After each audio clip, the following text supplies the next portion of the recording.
I left town to sit beside my mother's hospital bed. My husband stayed behind. My best friend stayed quiet. Then my phone flashed, master code used. The cameras were dead, but the speakers were not. So I went into the closet. I was sitting in a plastic chair in a hospital room in Raleigh, staring at my mother's hand under a thin white blanket when the notification lit up my phone. Front door unlocked. Master code used. It was 2:17 in the morning. At first, I just stared at it. My mother had been rushed there after a heart scare, and I had driven for hours half awake, terrified I would arrive too late. I was still wearing yesterday's clothes. My eyes burned. My body felt like it had been running on panic for too long. Then another alert appeared. Front door locked. My husband never left the house at that hour. Patrick liked routine. He liked order. He liked knowing exactly where everything was, including me. I opened the camera app. The entryway feed was black. The living room feed was black. The hallway feed said there was a temporary network issue. That house almost never had local failures. Not anymore. Not after I rebuilt the entire system myself. I called Patrick. Straight to voicemail. I called again. Nothing. Then I texted him. Are you awake? No answer. A few minutes later, my best friend texted me. How's your mom? There was nothing strange about that message on its own. Danielle knew my mother was in the hospital. She knew I was scared. She had hugged me before I left and told me to call if I needed anything. But something about the timing made my stomach tighten. I typed back, she's stable. The little typing bubble appeared. Then disappeared. Then appeared again. Finally, she sent, good. Try to sleep. I didn't sleep. I sat there until sunrise, listening to the heart monitor beside my mother's bed and thinking about my dark house 2 hours away. The dead cameras. The master code. The silence from my husband. The message from my best friend. By Monday morning, my mother was stable enough that my older sister could stay with her. I told myself I was going home because I needed clothes. Because I needed a shower. Because I needed to check the system. But I knew the truth before I even got on the highway. Something had happened in my house. And my house remembered everything. When I married Patrick, I thought his need for control was just ambition. He had that polished way of speaking that made people think he was calm even when he was being cruel. Patrick didn't yell often. He didn't have to. He could destroy you with one quiet sentence. If I said, you hurt me, he would lean back and say, that's not what happened. That's how you chose to receive it. If I said, I feel alone, he would say, feelings are not facts. If I cried, he watched me like I was embarrassing myself. For years, I translated that into strength. Discipline. Intelligence. I told myself he was just built differently. 2 years before everything fell apart, we bought a house just outside Charlotte. It wasn't huge or flashy, but it was beautiful in a quiet way. Tall windows. A wide kitchen. A finished basement. A hallway that smelled like paint and new with the day we moved in. Patrick called it our forever home. I believed him. He was the one who wanted the smart system. Not just a few speakers or a thermostat. He wanted everything connected. Locks. Lights. Cameras. Sensors. Speakers. Routines. He wanted the house to respond before he had to repeat himself. Efficiency, he said, walking through the empty living room with his hands in his pockets. Control isn't a bad thing when it prevents chaos. I remember laughing softly and saying, it's a house, not a courtroom. He didn't laugh. Because I worked with networks, the setup became my job. Patrick liked the idea of technology, but not the reality of it. He liked tapping an app and watching lights dim. He didn't care about routers, local backups, signal drops, or why half the devices failed whenever the internet went down. Our provider was unreliable, so I built a local backup server in the hallway closet. Nothing dramatic. Just a small rack behind towels and spare blankets, connected to the home system so the locks, sensors, cameras, and command logs didn't collapse every time the internet failed. I explained it to Patrick while I mounted it. This keeps local records, I told him. It's for troubleshooting. If something fails, I can see what happened. He nodded like he understood, but his eyes were already on his phone. Fine, he said. As long as it works. For a long time, that was all it did. It worked. The house turned lights on at sunset. It locked the doors at night. It saved system errors. It kept short security clips when certain sensors triggered. It made Patrick feel powerful. It made me feel useful. I didn't know the thing I built to keep the house running would become the only reason I survived it. The change in my marriage didn't arrive like a storm. It arrived like cold air under a door. At first, Patrick was just distracted, then irritated, then openly disgusted by things he used to ignore. A coffee mug in the sink. A basket of laundry I hadn't folded yet. My hair tied up after work. The way I breathed when I was tired.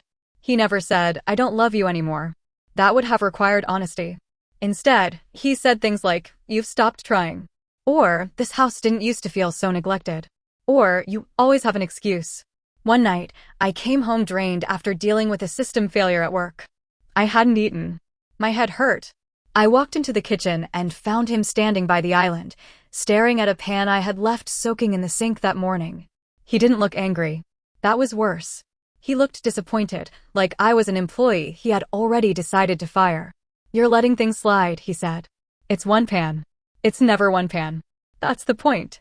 I stood there with my keys still in my hand, too tired to defend myself. "I'll wash it," I said. Patrick gave me a small smile. Not kind. Not warm. "Of course you will now." That was how he did it. He made every correction feel like proof that he had been right to criticize me. Around that time, Danielle started coming over more often. We had known each other for years. She was the person I called when I needed to fall apart without explaining the whole backstory. Her marriage to Brandon had been tense for months, and she said she hated being alone in her house. So she came to mine. At first, I was grateful. She sat at my kitchen island while I cooked. She drank wine on my patio. She listened to me talk about Patrick and the careful way people talk when they are still protecting the person hurting them. "He's just under pressure," I would say. Danielle would reach across the counter and squeeze my hand. "You don't have to make excuses for him." Sometimes, Patrick came home while she was there. At first, he barely acknowledged her. Then the air began to shift. He laughed at things she said. He asked her questions. He poured her wine before he poured mine. Small things. Nothing I could point to without sounding paranoid. But marriage teaches you the difference between a normal silence and a guilty one. I would walk into a room and they would stop talking. Not always. Not dramatically. Just enough. Once I came in from the laundry room and heard Danielle say, "But if she found out before the filing, wouldn't that complicate everything?" Patrick saw me before she did. His face changed instantly. "What are we talking about?" I asked. Danielle turned too fast and smiled too wide. "Nothing. I was asking him about Brandon's paperwork issue. Boring legal stuff." Patrick stared at me. "Do you need something?" I felt foolish for standing there. Like I had interrupted a private meeting in my own home. "No," I said. "I just heard voices." He gave that little breath through his nose that meant I had disappointed him again. "Yes. People talk, Amy." Later that night, I asked Danielle about it while Patrick was in the shower. "Is there something going on with Brandon's paperwork?" She blinked. "What? You said you were asking Patrick about it." "Oh, yeah." She looked down at her phone. "It's not a big deal. You can tell me." "I know," she said, giving me the sad, soft look she always used when I was upset. "But honestly, you have enough on your plate." That answer stayed with me. Not because it was cruel. Because it sounded rehearsed. The weekend my mother collapsed, Danielle was in my kitchen when the call came. I answered the phone and heard my sister crying. For a second, I couldn't understand the words. Hospital. Heart. Raleigh. Come now. The mug in my hand slipped and shattered against the tile. Patrick came out of his office annoyed, not scared. "What happened?" "My mom," I said. "I have to go." Danielle stood immediately. "Oh my God. I'll help you pack." Patrick stayed in the doorway. "I have prep Monday," he said. I looked at him, waiting for more. He rubbed his forehead. "I can't leave town right now." I didn't ask him to. That's the part one keep coming back to. I didn't ask because some part of me already knew he wouldn't come. Danielle followed me into the bedroom while I threw clothes into a bag. Before I left, she hugged me tightly. "Call me when you get there," she said. "And don't worry about the house. Patrick will be fine." That sentence shouldn't have meant anything. But on the drive to Raleigh, I repeated it in my head. Don't worry about the house. Patrick will be fine. On Saturday night, when the master code alert appeared on my phone, I thought about her voice saying that. By the time I drove back to Charlotte on Monday, fear had hardened into something quieter. The house looked perfect when I walked in. That was the first thing that scared me. Not messy. Not lived in.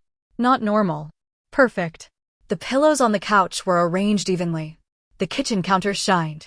The air smelled faintly like lemon cleaner, even though Patrick hated cleaning. The bedroom door was open. The bed was made with hotel-level precision. I stood in the entryway with my overnight bag still on my shoulder. Patrick. I called. No answer. He was at work. I knew that.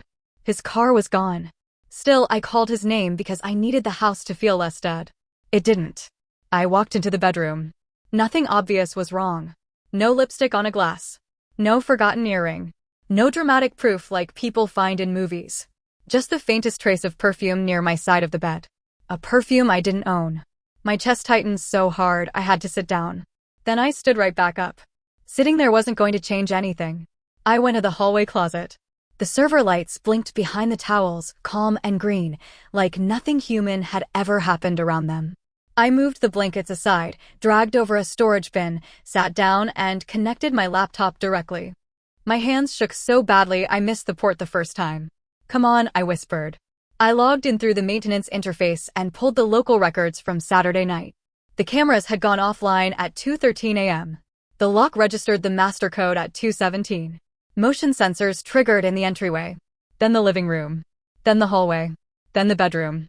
The speakers had captured short security audio after motion activation. I stared at the file. 2:31 a.m. For a moment, I couldn't move. There is a strange mercy in not knowing. Your mind can still make bargains. Maybe it was a system glitch. Maybe Patrick had a panic attack. Maybe he came downstairs half asleep.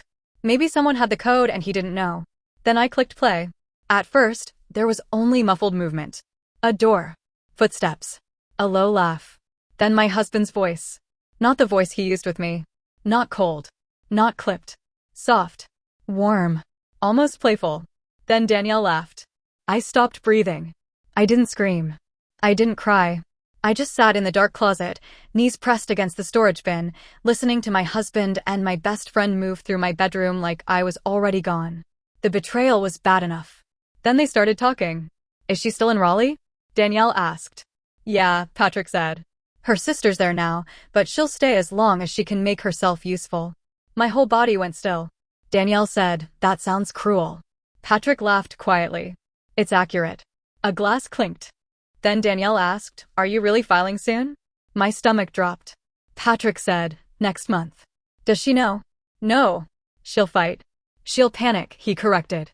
There's a difference. I pressed my hand over my mouth. He continued, calm as ever. I've already moved the bonus structure through Douglas's company. The paper trail is clean enough that she won't understand it, and by the time she hires someone who does, she'll be too deep in legal bills to keep going. Danielle's voice lowered. What about the house? The house stays with me if she takes the settlement. And she will. How do you know? Because I know her. Those 4 words did something to me. Not because they were true. Because they weren't.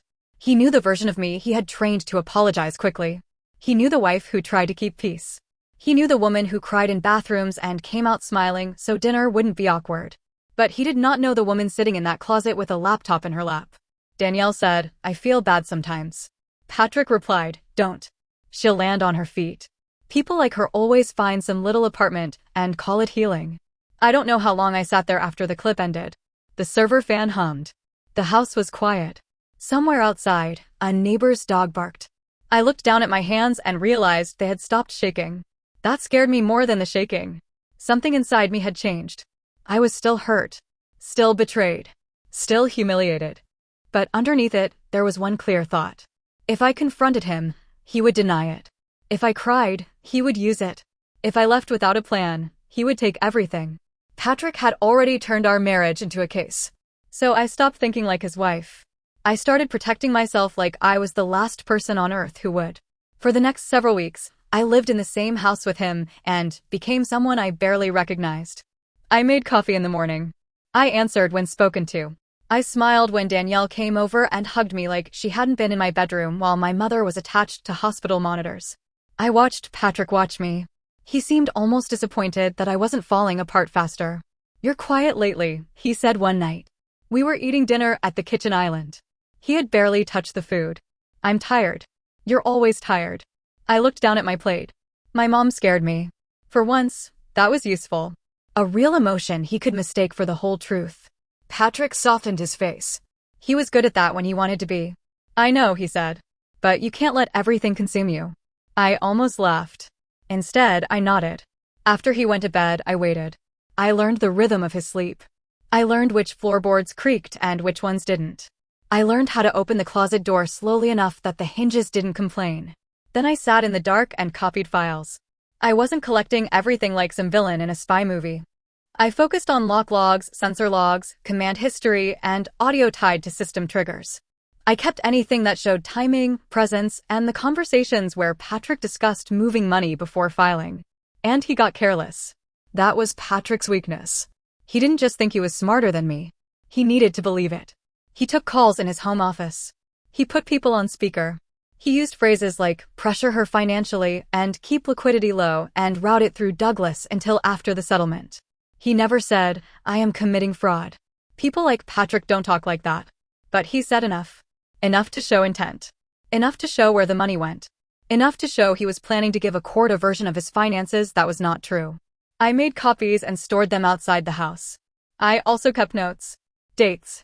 Times. What was said. What account names I heard. What company names came up. Every detail I could verify without touching anything that wasn't mine. Then I called a lawyer. Her name was Christine, and she scared me in a way that comforted me. She didn't gasp when I told her. She didn't call him a monster. She didn't tell me I was brave. She listened, asked precise questions, and corrected the parts one had wrong. You cannot assume every recording will be usable, she said. My stomach dropped. So I have nothing? She leaned forward. No. You may have a roadmap. That is different from nothing. I stared at her. She continued, we do this cleanly. We use what you found to identify records, accounts, timelines, and witnesses. Then we ask the court for preservation. We subpoena financial documents. We request discovery. We don't build your entire case on whether one audio clip is admitted. I breathed for what felt like the first time in weeks. So we can stop him? We can make it very difficult for him to move money quietly. I slid the drive across her desk. She plugged it in, listened to one short clip, then removed her glasses and rubbed the bridge of her nose. He works in law, she said. Yes. And he discussed this in a house full of devices? Yes. She looked at me then, and for the first time, I saw controlled anger. We file first, she said. Patrick had planned to serve me at work the following Thursday. Christine filed on Wednesday morning. By noon, Patrick's plan was no longer a private strategy. It had a case number. The emergency request did not say everything. It didn't need to. It asked the court to preserve marital assets, prevent unusual transfers, and require full financial disclosure because there was reason to believe assets had been moved in anticipation of divorce. Reason to believe. That phrase became a blade. Patrick came home early that evening. I was in the kitchen. He walked in holding a folder, his face pale under the anger. What did you do? I turned off the sink. My heartbeat was wild, but my voice came out steady. I protected myself. His mouth tightened. Who have you been talking to? A lawyer. He laughed once, sharp and ugly. You have no idea what you just started. That was the first time in months I looked directly at him without flinching. No, I said. I think you do. Patrick tried to regain control immediately. First, he told me I had misunderstood. Then he told me I had violated his trust. Then he told me no judge would take me seriously. When none of that worked, he stopped speaking to me. Danielle texted me during that silence. Hey. Patrick said things are tense. Are you okay? I stared at the message until the words blurred. I wanted to send everything. I wanted to burn her life down in one click. But Christine's voice stayed in my head. Cleanly. So I didn't send anything reckless. I sent Brandon a short message instead. You need to know something. I'm sorry. Please don't react in front of the kids. Meet me somewhere public. He called within a minute. What is this about? His voice was rough and suspicious. I closed my eyes. It's about your wife and my husband. There was a long silence. Then he said no. Not angry. Not questioning. Just no. Like if he said it firmly enough, the world would correct itself. I have proof, I said. Nothing graphic. But enough. We met in a coffee shop on the other side of town.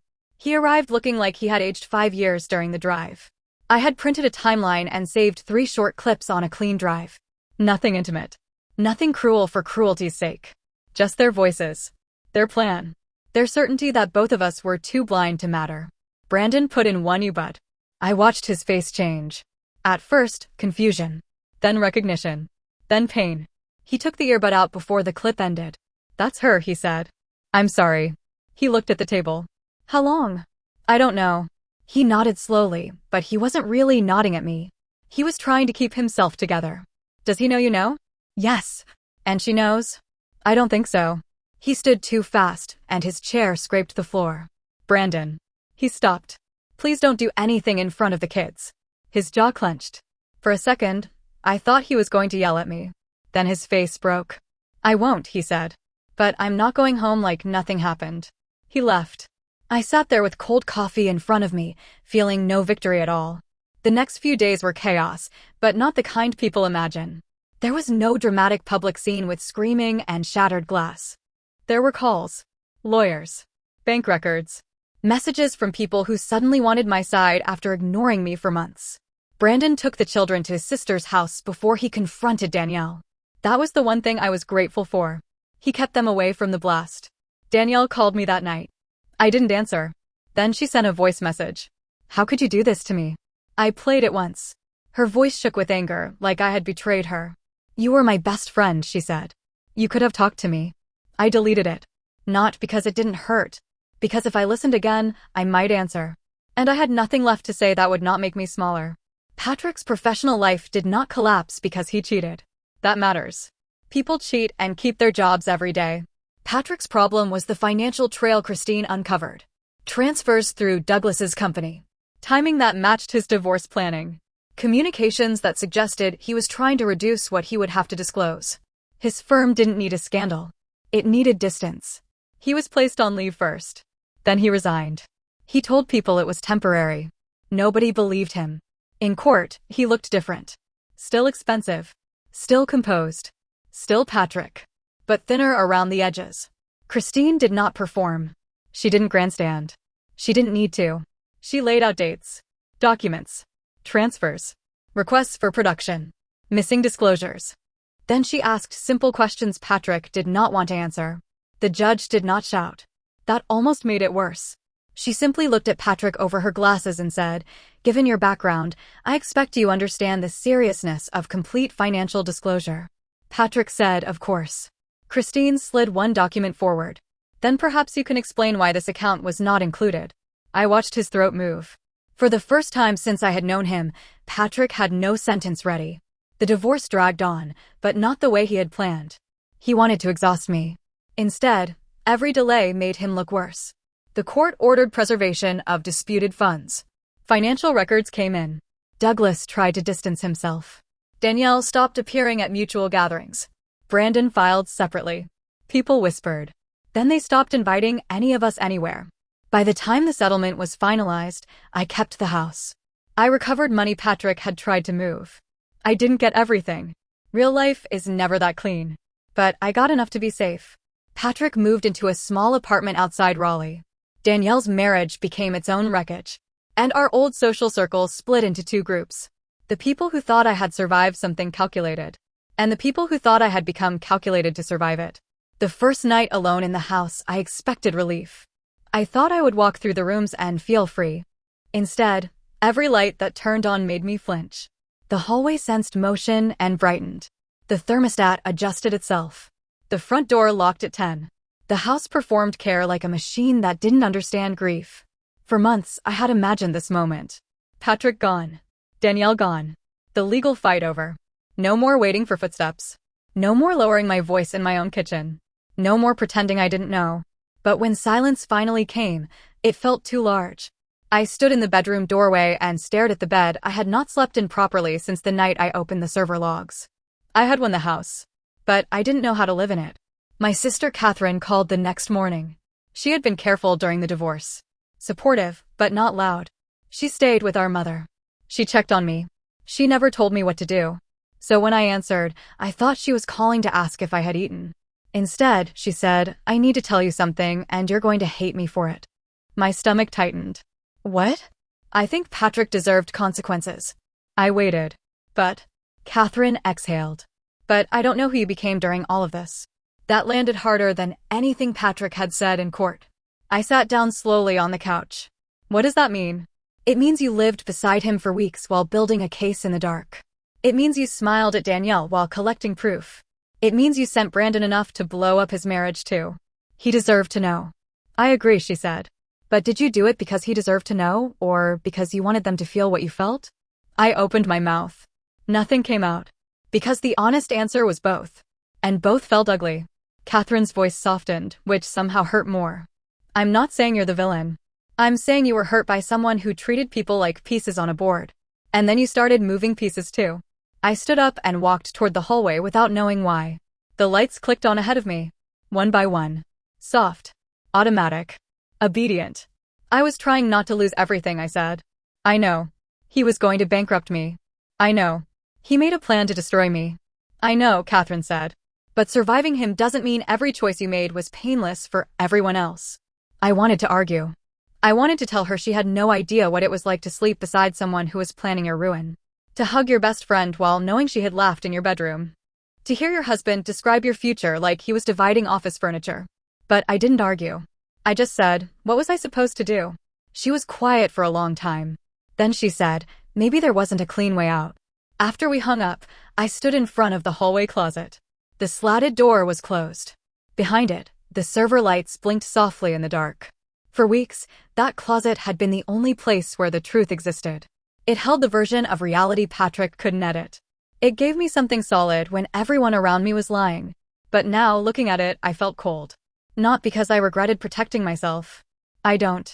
Patrick wanted me blind, broke, and ashamed. He wanted me to sign away my life because he assumed I was too emotional to fight him properly. He wanted to turn my trust into a weakness. He failed. But there are nights when I wonder what it cost me. Danielle lost her marriage. Patrick lost his reputation. Brandon lost the life he thought he had. Their children lost the version of their home they knew. And me? I kept the house. I kept the money. I kept the proof. But I lost the version of myself who believed truth automatically made you clean. Sometimes I walk through these rooms and remember how proud Patrick was when the system first worked. See, he had said, dimming the lights from his phone. Everything responds when it's built correctly. Back then, I thought he was talking about the house. Now I think he was talking about people. He wanted a wife who responded correctly. A home that obeyed. A life where every door opened only for him. In the end, the house did obey. Just not the way he expected. Tonight, I'm sitting alone in the living room. The same room where Danielle used to drink wine and tell me I deserved better. The same room where Patrick used to criticize the way I folded blankets. The same room where friends once laughed during summer dinners and now won't return my calls. The lights are low. My phone is quiet. The server is still blinking in the hallway closet. I could shut it down. I probably should. But part of me is afraid of the silence that would come after. Because the house heard everything. The lies. The plan. The betrayal. And the moment I became quiet enough to fight back. Did I become the villain when I used the truth as a weapon, or did I just play the only hand my husband left me?